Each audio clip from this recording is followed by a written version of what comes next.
Alright guys, glad you can join us. We're out on location today at Graves Park. We've got Top Force Evo, Plasma Edge 2, FTX Zorro. All running 2S, all running brushless system. There's loads of mods in the Plasma Edge and the FTX, lots of mods in that as well. The Top Force Evo, just a few mods in that, just a few metal upgrades in that. Right, let's see how we get on. It's Sunday afternoon, nice crisp autumn day in November up at Graves Park. We've got a wooded area here what we can have a bit of fun with. We've got a little pitch and putt over here. Right, let's get some footage done. Go. Ready, steady, go.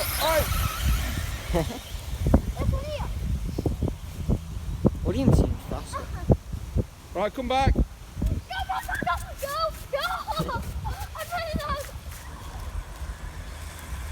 I'm trying! Yeah, well, keep going. Yeah. That's it. Keep going.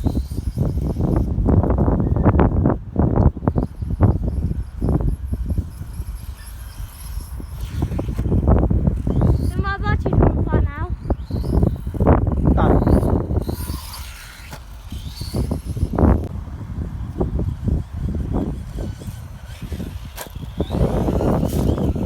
Do you think I was jumping better than you? Yes. Can you do the jump I did when I was on your one, right?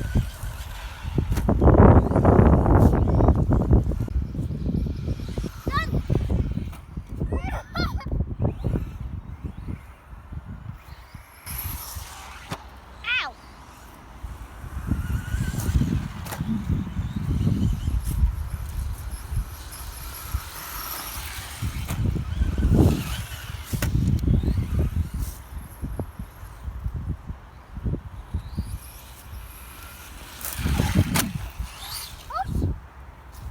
Oh, Dad, I broke the ring! Dad! Dad! I don't see it. Come here! Oh dear, oh dear. Hey up guys, thanks for making it this far. In that little video, running video you've just watched, you saw the Top Force Evo and the Plasma Edge 2 having a little run around a little pitch and putt golf course.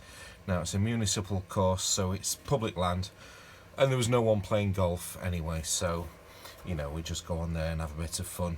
I try not to let the kids donut on the greens either. Now, in that video, you probably noticed that this wasn't jumping or landing particularly well. And in fact, the Plasma Edge 2 seemed to jump and land better than the Top Force Evo was doing.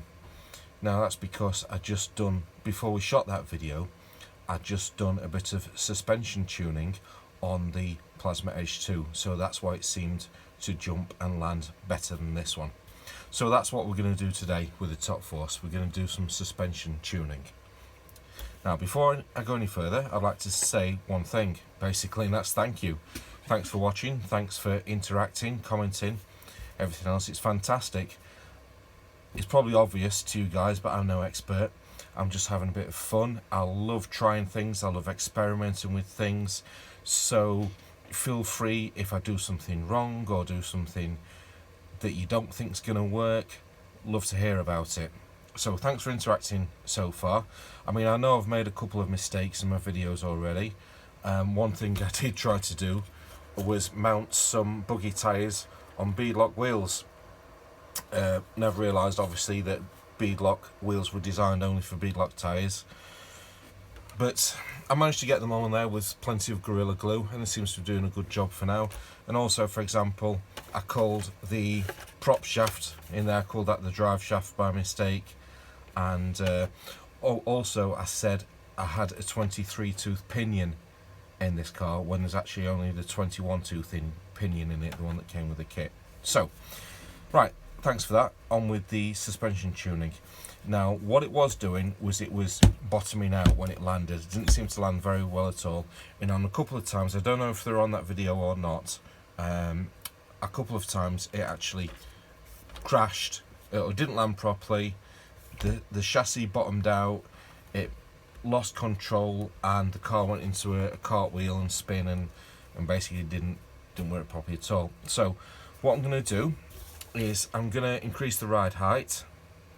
I'm going to alter the angles of the shock absorbers. I'm going to keep the springs the same, and I'm going to probably put some thicker oil in the rear shocks. So yeah, I'll just get on with it and I'll carry on talking as I'm going through.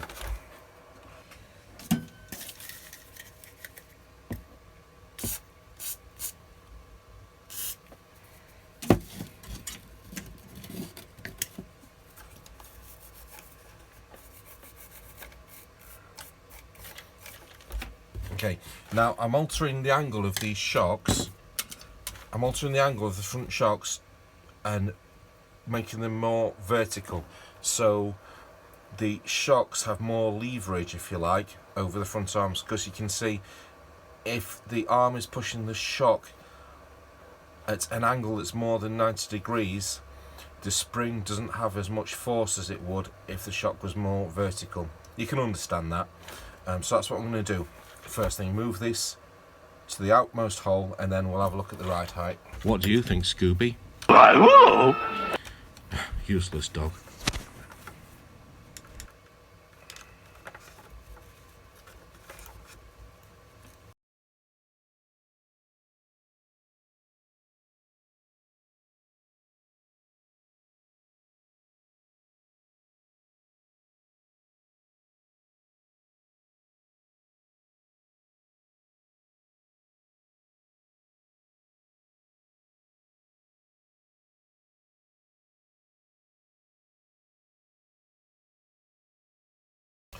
Alright, so I have just popped these off because we're going to check the oil inside the shocks, and I might as well give them a clean. In fact, that lid's, yeah, that's not screwed on very tight, that one. So yeah, a bit of oil might have leaked out, so we'll check that. And I'll also want to discuss something called Rebound as well, which I'm going to try and explain as best as I understand it, and see what we can do to change it if we can as well.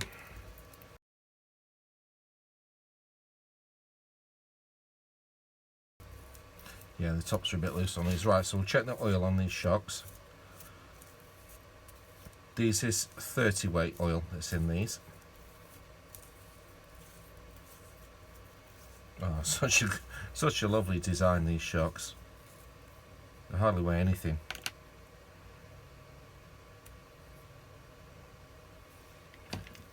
Pop that off there. Yeah, oil level is pretty good on that one, but we are going to put a bit more in.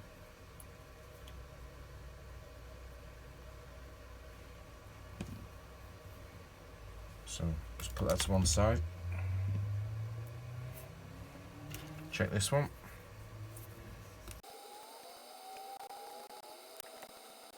Now,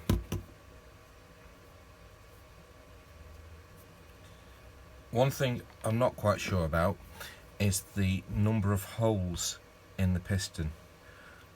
I'm not sure where and when you choose different pistons with different holes in on the amount of difference it makes or that it's supposed to make. Also, the rebound on the shock is the amount that the piston comes back out without the spring on. Or that's how I'm describing it now anyway. You compress the shock and the piston will come back out even though there's no spring on it. Now you need the diaphragm on to do that. Now for some reason, also that I can't figure out, is the more oil you have in here, the more rebound you seem to have. Now I'm not sure really why that makes any difference, the amount of oil that's in there, because the oil passes through the holes whether it's in there or not, and you can't compress a liquid, so the compression really shouldn't make any difference. So anyway, I'm going to top it up as much as I can to try and give it as much rebound as I can, to try and make the piston a bit more progressive, so it's stiffer at the top at the end of its travel than it is at the bottom. So let's try that. Let's get some weight in it and give it a try.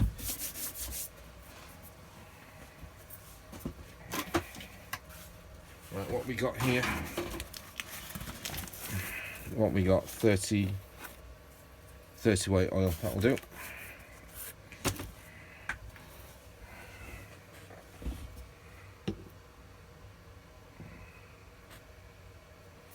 Yeah, I'll clean it up after. So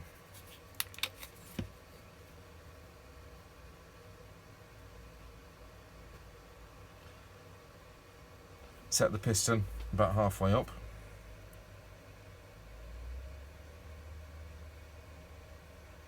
Top it up right to the top with oil. Make sure the diaphragm is in its concave, in the right shape. Make sure that's in the right shape. Pop it on there. And before we clean it up, we'll put the top on.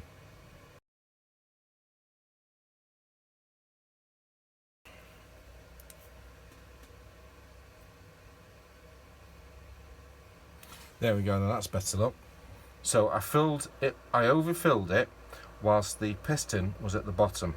So now, if I push it in, it comes back in, it comes back out rather quickly. So that's a lot of rebound on there, which is what I want, because it will help return the car to its original ride height when it lands off a jump.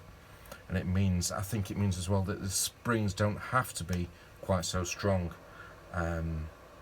So it'll absorb bumps better. So, and I can set the preload on the springs anyway as well. I'm going to have a go at that. So yeah, I'm a lot happy with that. That's better. Right, we'll do the other one. Making sure the piston's at the bottom again. The diaphragm is in its proper shape. Put that on. Allow the oil to come out. Put the top on.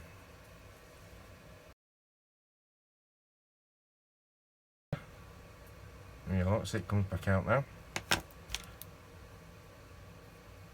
Good, they're about the same. That's better. And I think it's a bit more progressive as well, because the closer it gets to the top, the more force you have to put on with your finger. Right, excellent. Excellent. Right, I'm going to remount these on the front of the car.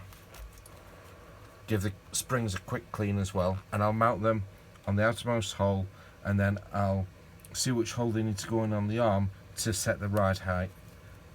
So how I'm happy with it. Good.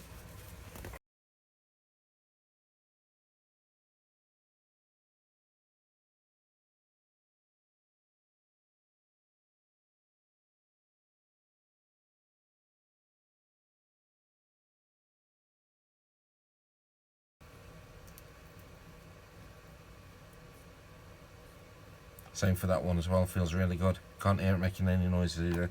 Right, I'm going to put them back on the outermost hole here so the shock's more vertical, and then we'll see which hole we need to use to get the ride height properly. Also as well, I've got a theory that the closer the shock absorber is to the wheel, the more control it'll have over the wheel. Now luckily I'm not setting it up to be a racing car, so I'm not too bothered about corner speed. What I am bothered about is how well it lands after a jump. I'm not doing crazy jumps anyway, I'm not sending it 20 feet into the air. So yeah, that's what I'm going to do. I'm going to try and get it landing properly.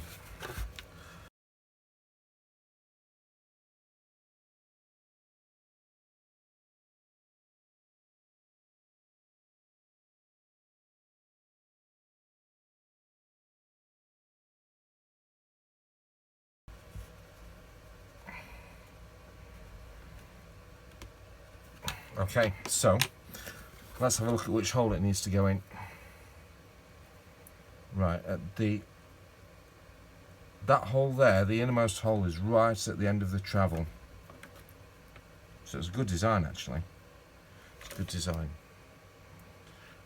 Right, I think I'm going to try that hole. I think I'm going to try the innermost hole, get the shock as vertical as possible, and give the car as much ride height as I can. Yes, and then if it's sagging down too much, I can always put a bit more preload on the spring. That's what I'll do. Now, I did have a washer on these. I'll pop the washer back on.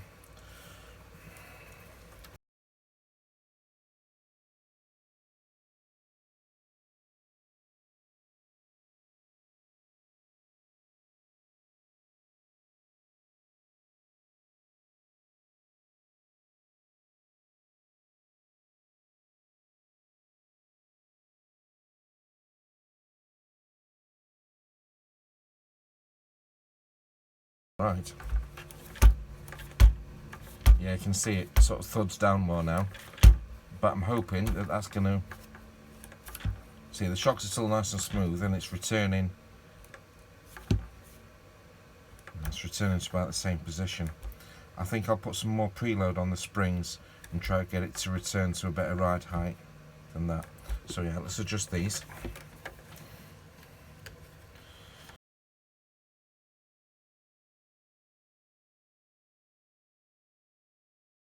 Okay, so that's a bit more preload on the shocks there. There we go, look, it's returning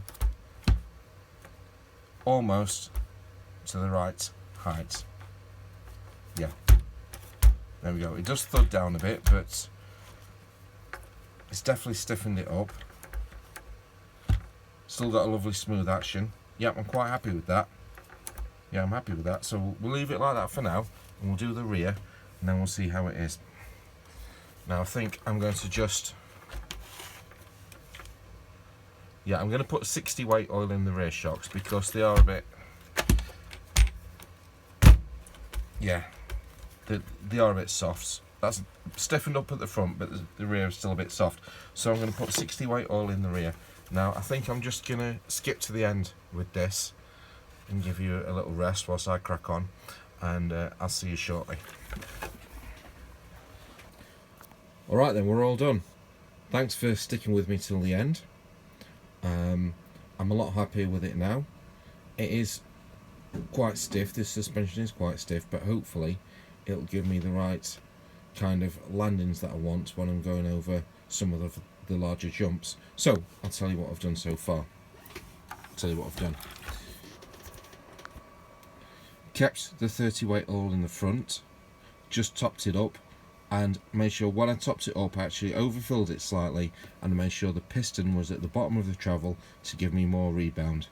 I've moved the top mount to the outside hole to make the shock as vertical as possible, and I've moved the bottom mount to the inside hole to make the shock vertical and to give me as much ride height as I can here to stop the chassis slapping onto the floor when it lands. That's the front. Kept the 30 weight oil in, kept the holes the same because I'm not sure really in what circumstances you'd need to change the number of holes inside on the piston of the shock. I'm not sure what circumstances that would apply. So that's the front, and at the rear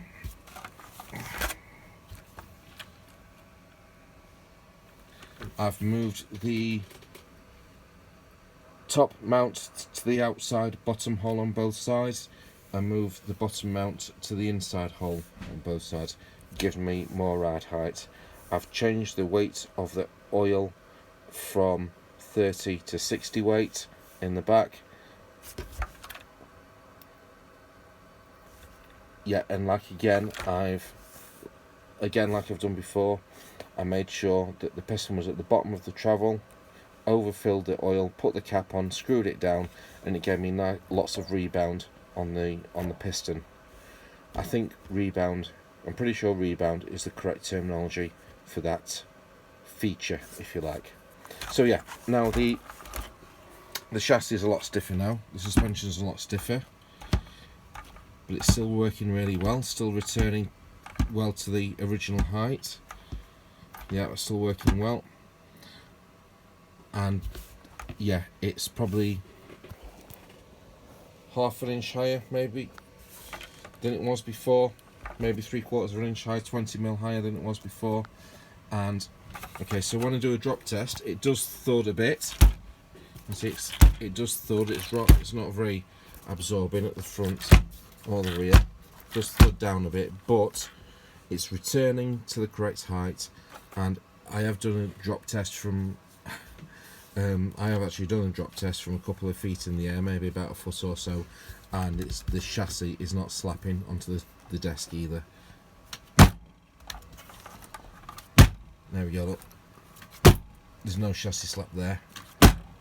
So yeah, I'm a lot happy with that. Alright, thanks for watching. Hope you got something out of this. Oh yeah, and yeah, just going to say I put a battery in there as well to give me the proper weight for the car. So yeah, thanks for watching. Hope you got something out of it. Leave me some comments, let me know what I'm doing wrong, or if you enjoyed it. One of the things I like most about working with RC cars is actually chassis tuning. I really enjoy that aspect of it. So yeah, hope you enjoyed that. I'll speak to you soon. Cheers.